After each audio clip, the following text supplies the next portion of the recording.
Okay, so this is our very first live stream, and I am going to be honest, I have no idea what I'm doing. I had a lot of tech issues today. Beth knew all about it.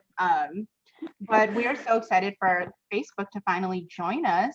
And I've been talking about this for a while. And I think, Beth, you touched on this when we did our last podcast episode. Yeah. That you've been kind of interpreting your dreams since, was it the 8th grade? Yeah. I was even trying to think back of like how I ended up with this dream dictionary book, and I don't know if it was one of my parents gave it to me or what it was, but I still remember what it looked like, and I wish I still had it. I don't have it anymore, but I started writing down my dreams and analyzing them as an 8th grader, and I just remember them in one particular that it provided me such insight in my life at the time. And so I've kind of used my dreams to kind of do some self-analysis ever since then. And I shared with You're a very insightful 8th grader. I think I was like playing in the dirt in 8th grade. I've always been a little bit of an introspective type of person. So yeah. But I shared with Shang that, you know, anybody ever that doesn't know that I do dream analysis, and somebody will say, oh my gosh, Beth, I had the weirdest dream. I'm like, tell me about it. So that's awesome. Well, we also have Renee with us, actually two of my really good friends, Renee and Bao, who will be telling us a little bit, or Facebook world, a little bit about their dreams, and then Beth will be live interpreting it. So yeah. Okay, so Beth, did you want maybe Bao to go first? Sure. And talk a little bit about one of the dreams that she's had. I mean, I heard about this, and I'd like to really know what it's about. I just want to dig a little deeper into Bao's brain, really. Yeah, it's really interesting. And I should just mention, I did get some of the dreams ahead of time, so I was able to do a little work ahead of time to look things up, but we'll be able to dig into it further too as we talk. Okay, awesome. Okay, so I think I've always had like these reoccurring dreams. It's not all the time, but it's at least like a couple times a month, and it's usually about like, it's either I'm trying really hard to get my partner's attention in my dreams, and he's like off doing something else or talking to other girls, and he doesn't seem to like notice me, and I'm like crying really hard in my dreams, and I can like hear myself maybe sometimes even crying outside of the dream too. But then I can never get his attention, or as much as I try to get close to him, like he'll keep being physically further and further away. And then another reoccurring dream I always have is that I would catch him cheating, or find him flirting with other girls, or catch him cheating on me. And it's just so opposite in real life. Like it's nothing like that, but I don't know why I keep having like these recurring dreams. Yeah, it's interesting because there's a ton of different reasons why we have dreams, and some of them is really just to process what's going on in our active lives, but some of them can be more interpretive and more symbolic as well. So and you mentioned this in some of the conversation that we had, is that there probably is some when we're having a dream that there's some infidelity going on, that it does have to do with issues of fear of that happening, or some issues related to abandonment, and bringing those fears into your current relationship. The part in particular I think might be enlightening for you is that often when we have dreams that we're trying to communicate something and the person isn't listening, it's that we feel it might not be necessarily that person isn't listening to us, but maybe there's something that we are trying to say that we can't express. So when you think about when you think about that part of the dream, try and think about if there's something in your life that you're trying to communicate, and it could be communicate to him, that you feel like either you can't, or that he isn't listening, or he isn't really hearing what it is that you're trying to communicate with him. Does that connect at all? Can you think of anything? Yeah, that does make sense. Because I mean, I think there are times when like, because I do get really, because we are in a long distance relationship, so I get really anxious about like when we're traveling to see each other, or just him living his life there. I just get really anxious about like, what if something happens to him and I'm not there.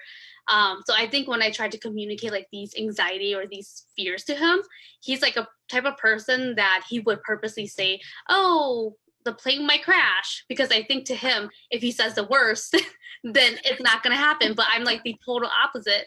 So I'm like, well, why the F are you going to say that when you're going to come see me? Right. So I have expressed like those feelings, but I don't think he understands or know how scared I am of losing him. Like to him, he's probably like, well, I'm always going to be here. So Right. what's here, you know? Right. Yeah. And to even go with that a little bit further is that one of the elements of trust is trust that your partner will hear what you have to say and then act accordingly afterwards. So it might not even be that you are nervous about him actually cheating on you, but maybe there's just not that trust that if you bring something to him that feels a little vulnerable, that he'll react in a way to take it seriously and respond in a way that you need him to respond. So it might not be that you're necessarily it's not about trusting him to stay what's the word I'm looking for? Faithful, yes. To stay faithful to you. It just might be that a different kind of trust. Okay. Yeah, that makes sense. Yeah.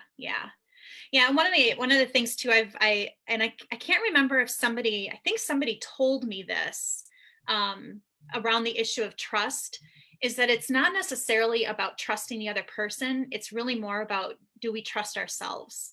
And do we trust our ability do we trust our intuition? Do we trust that our feelings are whatever it is we're feeling, we can rely upon those feelings to guide us? Mm-hmm. So anytime there's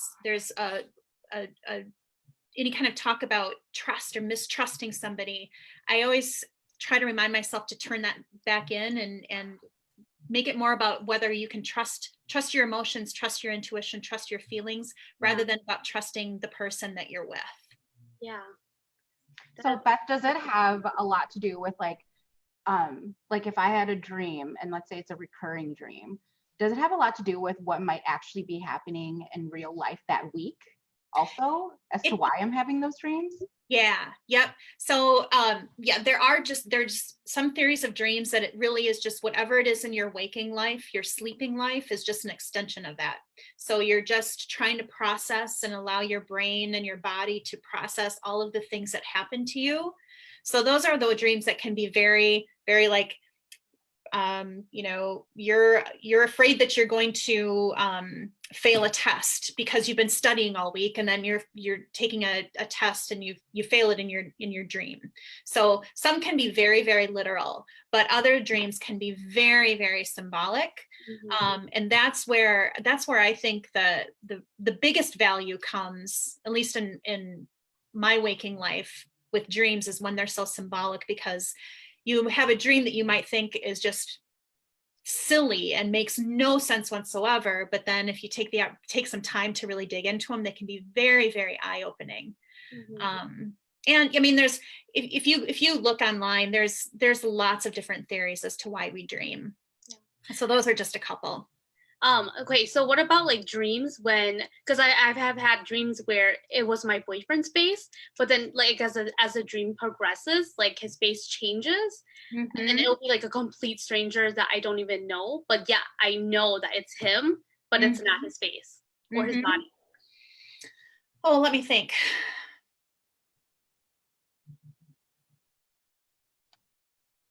It could point to something about him you're either fearful that you're going to find out or he's going to turn into something that you're not familiar with, or there's something that you're afraid that you're going to discover about him, or something that's not like, it's something different about him. Yeah, that is so spot on, because I always tell him, okay, so let's back up a little bit. So before him, I was in like a relationship where my ex-boyfriend, like I didn't know he had like a gambling issue. Mm. So then we were like in this like almost 2-year relationship. And then I found out that he was in like tens and of thousands of dollars in debt. And he was like borrowing money from people that I knew, using me as a reason why he needed those money, you know? So I think this is probably like an extension of like that trust, you know, that was broken. So then maybe I'm just kind of like waiting to see if the penny will drop, because this relationship right now is like really healthy and he's such a good guy and he's like everything that I've looked for. And then I think for me, I'm just fearful of like, oh, what if one day I find out he has a whole double life and he's this whole other person that I don't even know. Right. That's spot on. Yep. And so when you talk about that, what that makes me think about is that might be sometimes it's not worthwhile to kind of dig through your past and rehash things that have happened and look over them over and over again.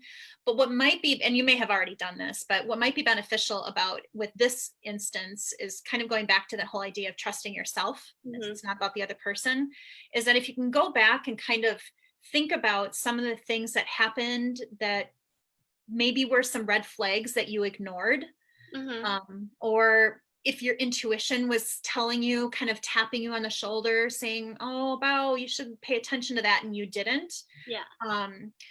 Because, you know, you did the best you could at that time with the knowledge that you had and the experiences that you had. But you've learned from those. You're a different person now. And of course, you're with somebody that is completely different than the person you were with before. So this dream might be something where it's telling you that there's, in order to move forward fully, openly, with the full open heart in this relationship, that there's still some stuff that you need to work through. And it might be just understanding that you were a different person, he was a different person, and understand like what have you learned from before that you can see, oh, now I know. And again, it's trusting in that intuition and trusting in those gut instincts that you feel. That makes sense. Good. Recurring dreams are really important to pay attention to. Those are really where you get lots of good messages from. Are those like messages from like your psyche? Because I get a lot of recurring dreams too, kind of like, wow, like a lot of they sound kind of like anxiety dreams a little bit. Is that right? Yeah, sounds like, and then I think it's just like that anxiety and that fear of like losing something good, you know?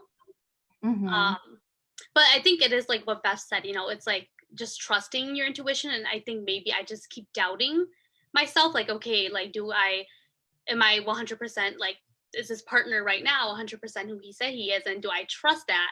And maybe I keep doubting my own ability, like, okay, like, I don't know, because I think I don't have a really good habit of picking good partners in the past, you know? So maybe I'm lacking the interest in myself. Like, did I make the right choice now? Kind of thing. So. Yeah, that makes sense.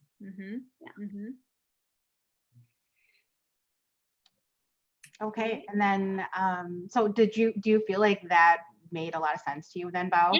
Everything? Now I need to go back to therapy. To go process it. Yeah. Well, Beth's available. I mean, she's a great life coach. She's my own. I'm no therapist though. But a life coach, like that concept is really interesting too. Yeah. I think like we were talking about this too, like the differences between a life coach and a therapist for sure. But I'm definitely enjoying, you know, having Beth as my life coach. So, but yeah, Renee, are you ready to kind of go over your dream? Yep. Okay. All right. So I would say this is my favorite dream so far. And I was with someone, but I don't know who it was. It wasn't someone that I knew in a wake life. And I was in this abandoned mental institution. And because I like the idea of exploring things like that. So it doesn't surprise me that I was in one. But so me and this person, we were walking through this institution, and it was at night and all the lights were off. And I remember entering this room, and there were beds in this huge room. But it seemed like the place was mainly emptied out except for these beds, and there were blankets on the beds, and it was creepy and, you know, kind of scary. And so we or no, it was just me in that room. So I walked up to one of the beds thinking like, oh my gosh, is something going to jump out at me? And then it started moving, and it ended up that there was someone in the bed. And then I called for the person that was with me, but in the other room. And I was like, oh my, there's someone in here. Anyway, so it ended up that a lot of the beds in that room were full of people that were left there from when the institution like closed, and they like abandoned the place and the people in it. And then as time went on, the person and I that I was with, we decided to, like, well, we just can't leave these people. We're gonna see if we can at least get them cleaned up and feed them and take care of their basic needs. And it turned from not scary to just really hopeful. And I think the reason why I like it so much is because it was a great dream of redemption from a movie, a dream that started out like a nightmare, and then it ended up being really awesome. Because by the end of the dream, I was my friend, or whoever it was, my friend and I were running this facility where people were thriving and happy and taken care of. And we were doing music therapy and all the stuff that I love. So it ended up really, really cool. Yeah. Yeah, it's a good dream. It's just chock full of symbolism. Do you have any ideas, any thoughts about what the dream means to you? Probably coming out of a difficult time. That's what I've always thought, like coming out of a difficult time, and then it just turning out well, and turning out, I think also maybe better than I had expected it to. Also, sure. Because going into the dream, I was like, oh, this is not gonna end well. Yeah. But then it ended up being like so much better than I had thought. Sure. Okay. All right. Well, this a mental institution in a dream, it represents a feeling of needing to reset and rest. So that entering into this place, you may have had some feeling of wanting to kind of have something reset, a time for rest. And nighttime represents some kind of setback, major setback, or an obstacle. So that you were feeling like the need to reset, but perhaps you felt like something was maybe stopping you from fully getting that reset. Sure. That you were not fearful means that you were willing to, and you talked about, you were willing to explore. So any type of structure has to do with our self, our soul almost. So the structure, this mental institution, represents basically your mental breakthrough and breakdowns. And so you're showing that you're willing to explore kind of your mental and emotional state, but that it's a little dark, so you weren't quite sure. Yeah. So the person I'm thinking that is alongside of you may have been like the universe or God or your intuition. So that it wasn't necessarily a person, but just this other part of you. Because there's the battle between your intuition and your ego, your soul and your ego, that you might have welcomed in that higher divine guidance into your life. So it wasn't Shang. No. Dang it. Well, she does offer some divine guidance, so. I surely don't, Facebook world. I surely don't. So that the moonlight represents an emotional breakthrough. So because I think you mentioned moonlight in the message that you sent, so that there is this dark part of your life, but that the moonlight shows that you had some kind of an emotional breakthrough. And the dream is offering you a reassurance, that moonlight, it's offering you reassurance that you're headed on the right track through dark times. So I made some notes while I was doing this. So the bedroom represents aspects, or the different bedroom in general represents aspects of yourself that you keep private or hidden. So when I think about you entering this building, this empty space with the bedrooms around it, the different beds, I'm thinking that there are maybe aspects of you that were hidden, or that you were keeping private for whatever reason, and that the people that were in the beds were neglected, that perhaps you were feeling there were parts of you that were being neglected. So parts of your own emotional welfare or your mental state that weren't being cared for in the way that you felt should have been cared for.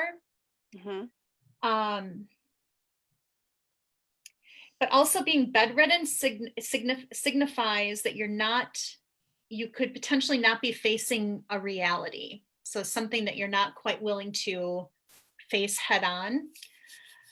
But when you saw the person in the bed,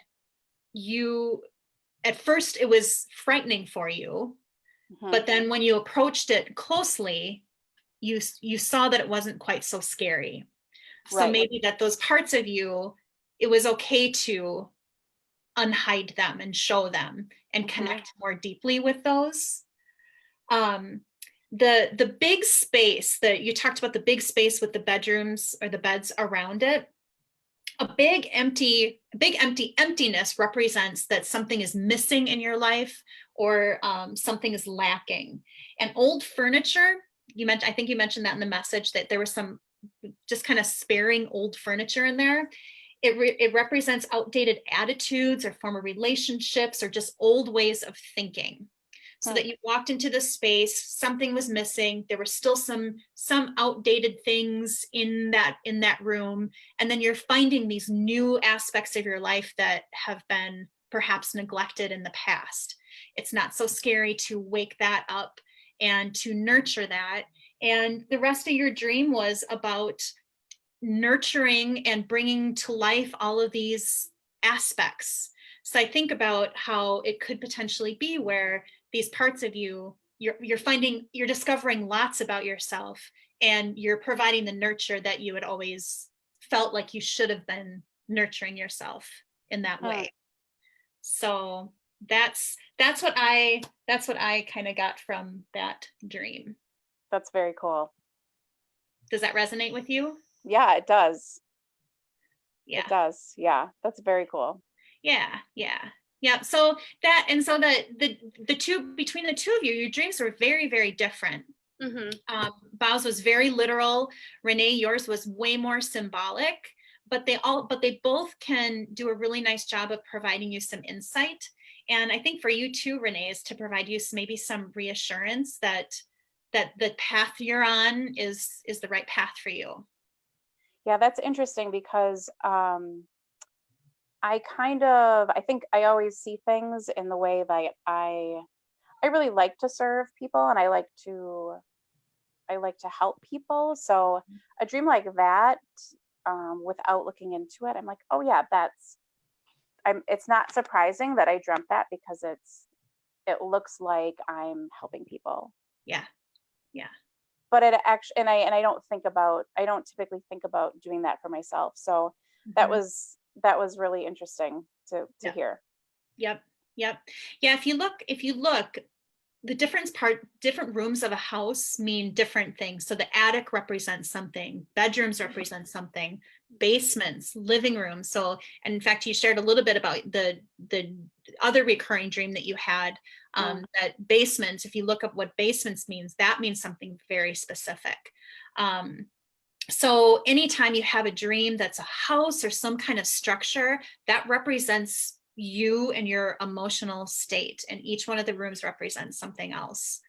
So that can be anytime there's a dream about a room or a car or animals or colors. Those are 4 things that can provide just a vast amount of information about what that dream could symbolize for you. That's super interesting. Yeah. I just took it as, wow, Renee, that's a really cool movie concept there. Yeah. That's so interesting. Yeah. So, like, one of the things that I'm sure a lot of people wonder about is the dreams that are common dreams. Like, I have a lot of these dreams that other people also have. Like you mentioned one earlier about school, like, waking up and you have a test today and you didn't study for it, or you can't open up your locker for some reason, or you're going back to high school and you can't, you hadn't graduate.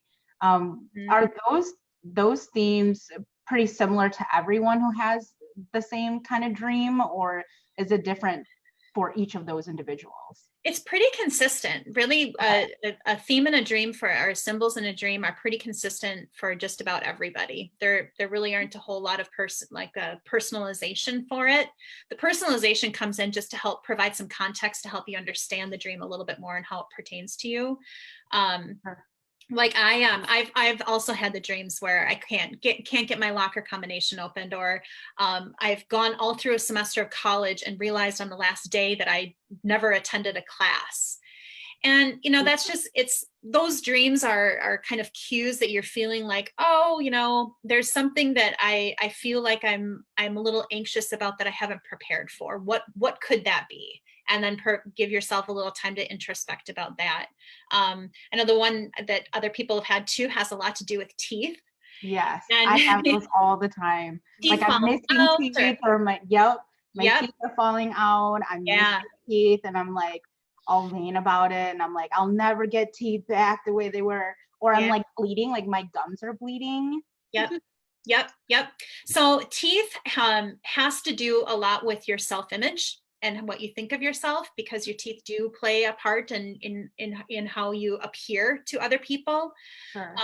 So losing your teeth, you can indicate some worry that you eventually are going to lose however you feel like you appear, and that you're never going to get that back. So what I read is that often women that are in like their menopause age have like common dreams about teeth rotting because of growing older, and they're just afraid that they're never going to have that youthful appearance again, or the same appearance that they had before. So anything with teeth has to do with a lot of how you feel you appear to other people. There was something about the bleeding gums. I don't know exactly how this ties, but 2 things: either you could feel like people are working against you, or sore gums have to do with holding back emotions. So I don't know if when they're bleeding, if they're sore, but that's what it talked about. But teeth in general also allude to some kind of a transition, often come with transition. So if it's a new job or a new relationship, often people have dreams that have to do with something about your teeth. That's so interesting. Yep. Like dreams where, in fact, when I was on the podcast, Tabitha and I were talking about how we have dreams where we're trying to say something and we literally, like, the words don't come out of our mouths. And I have dreams like that because even though I'm talking a lot right now, I'm not always the best at communicating. I'm not, if I'm in a group of people, I'm usually the one to stay very quiet. So, and she and I shared that, and Shang, you were like, no, that is not me. Like, you don't have those. Like, yeah. So it's when you have dreams, it's a really good way to do a little bit of introspection. That's what I've found. It's kind of self-therapy. Interesting. Yeah. I do have the ones where like I can't, like I'm trying to run in place. Now you're interpreting all my dreams. Sorry, guys. This is my show. Just kidding. But it's like those dreams where I'm trying to run, or I'm trying to get somewhere and I can't go for whatever reason. trying my hardest, but my feet just isn't going. Yep. And those are related to lack of self-esteem or lack of confidence somehow, that you're trying to, but you're not, you can't quite go. So Shane don't lack any of that. What's that? As the Shane does not lack any self-confidence. You don't know me, Bao. That's really interesting though. Yeah.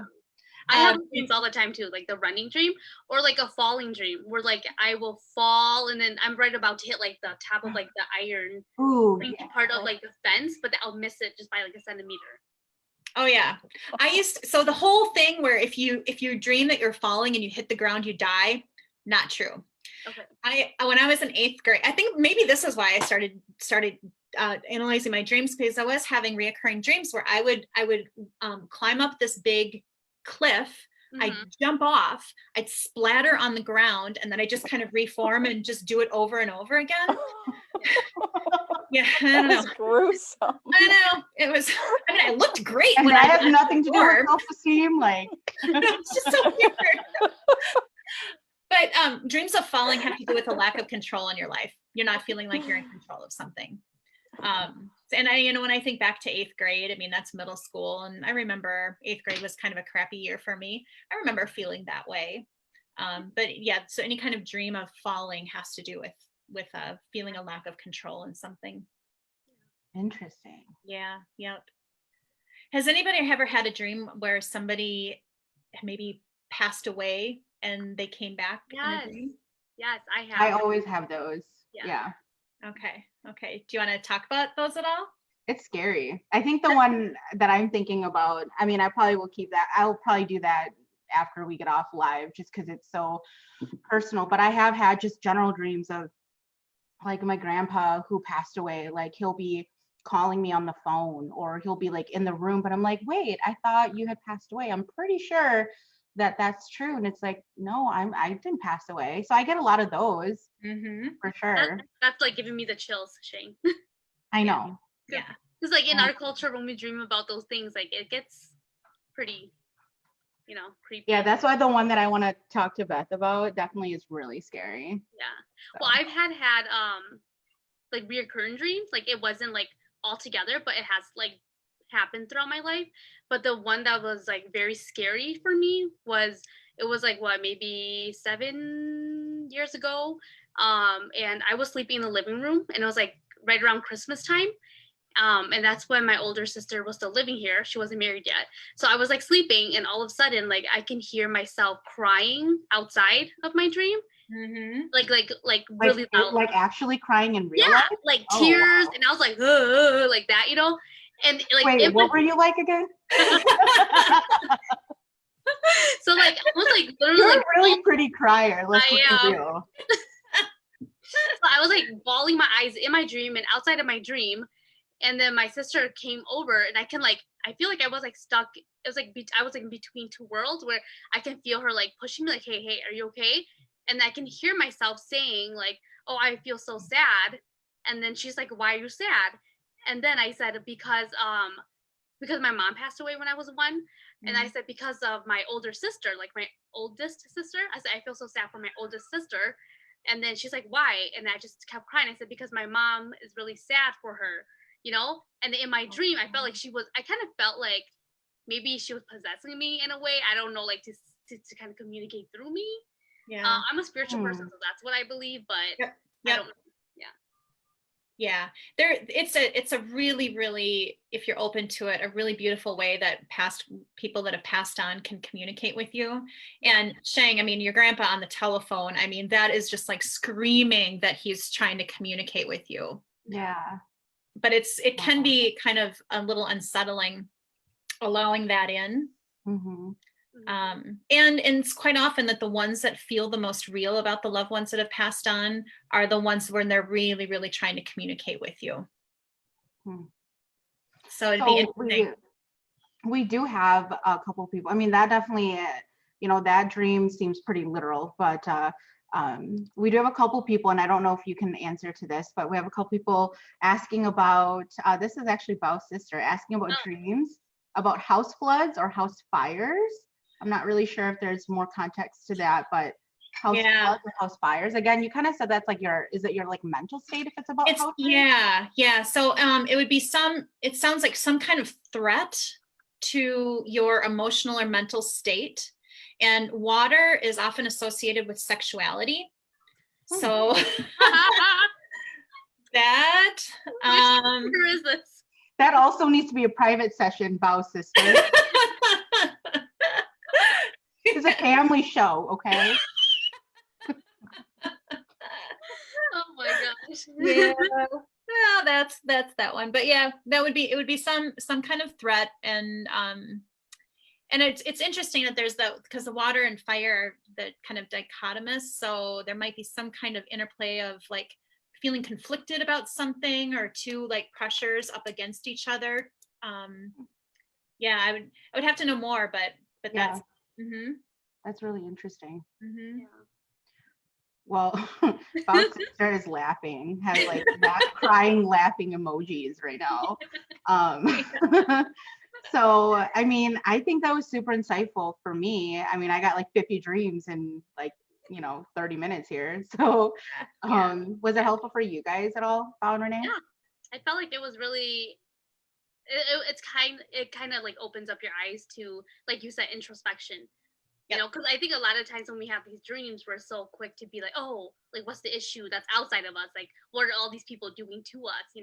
But I think it's really reflecting inside and thinking, why am I dreaming these things? And because we're perfect and we don't have low self-esteem whatsoever. So like what's happening with the rest of the world? Right. Well, I thank you guys for joining me. I mean, Beth, you do awesome work. And where can everybody find you? I definitely did take the Hippie Banker. I mean, you do so much. Like, I can't even fathom all the things that you're capable of doing. So fun. Yeah. So I have a website called thehippiebanker.com. So I do, in addition to being a life coach for entrepreneurs and doing dream analysis on the side, I also do small business loan consulting. So hoping to help to bridge the gap between the small business applicant and the lender to make the process as easy and efficient and stress-free as possible. Awesome. Cool. All right. I think this was a really successful live meeting. So too. I think I'm gonna now my dogs start barking at the very end. They had to put in a performance. She's Louise. I had to get in there. They're 15 minutes of fame, All right. I'll see you ladies later. Bye, Facebook world. Bye. Thank you.